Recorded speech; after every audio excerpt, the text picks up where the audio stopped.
The next portion is the theory of everything in mass energy equivalence, which I'm going to say that, you know, of course, everybody's heard that famous Einstein equation, E equals mc squared.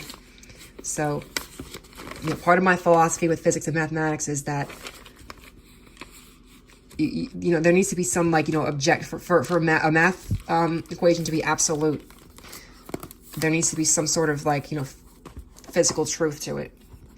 And otherwise, it might be something which is just like, you know, you can write another math equation to represent the same thing, even if that thing is the truth. So what I'm saying is I do believe that there is an equivalence between energy and mass. But when you say E equals mc squared, meaning mass times the speed of light squared, that just represents the, you know, the measurement of energy in terms of a unit of measurement, which is equal to the mass times the speed of light squared.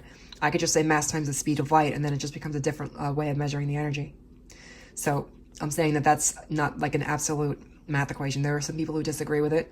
I really think that a lot of people have like a sort of like a bias towards that, because people just think, oh, well, if Einstein said it, it must be true because Einstein was so, you know, so smart. Now, I agree. I respect Einstein a lot. I probably wouldn't have this theory of everything if it hadn't been for Einstein. And I'm just saying that, like, I don't always agree with every single thing he wrote. But I do agree with the basic idea of mass energy equivalence. And I'm going to explain how I draw my own mass energy equivalence equation. So it goes like this.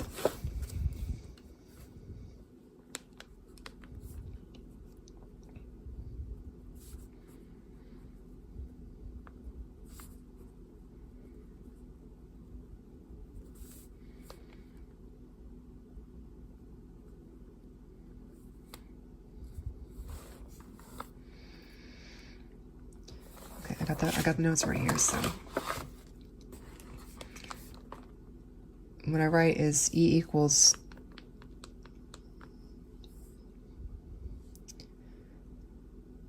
with the Big Bang Theory,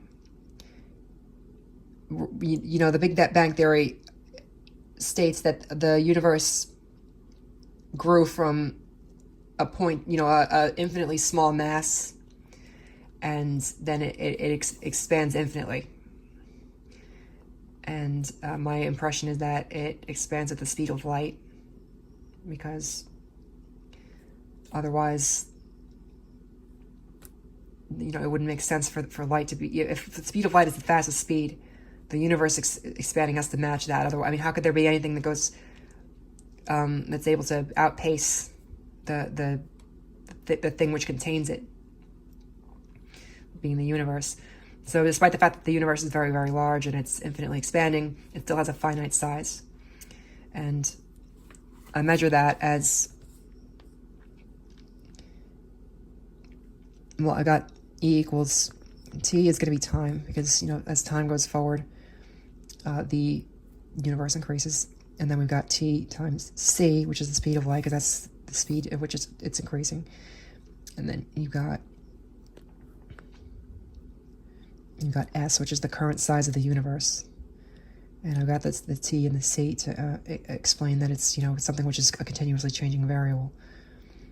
So it is like this is basically a differential calculus equation. And then you've got S times negative infinity.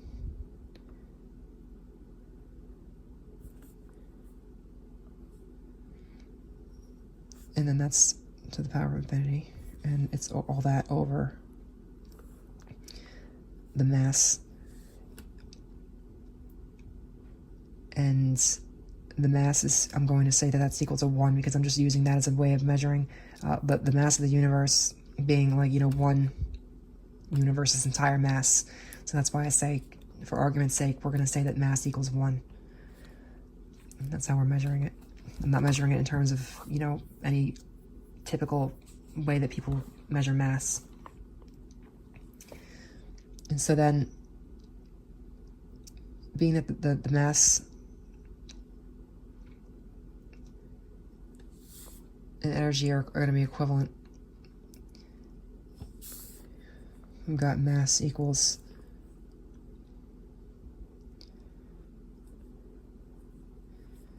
TCS over TCS, which equals 1.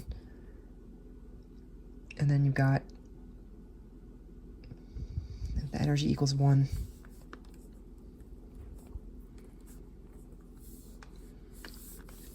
Then, according to my theory, that 1 is equal to negative infinity to the power of infinity. And then if you multiply the speed of light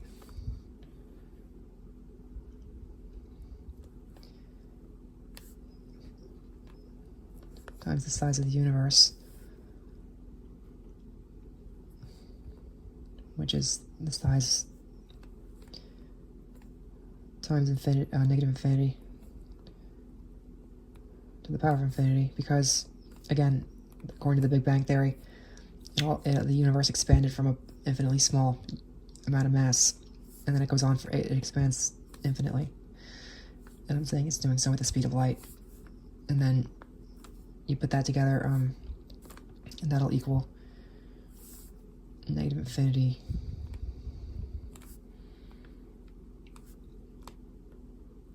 to the power of infinity over the mass, and the mass is 1, and 1 goes into that. Well, if you're speaking from a division standpoint, if you're multiplying or dividing something where you've got a negative, and then it's divided by a positive, then the answer is a negative. So negative infinity to the power of infinity divided by 1, it's still going to equal negative infinity to the power of infinity. So that checks out mathematically. Yeah, all right.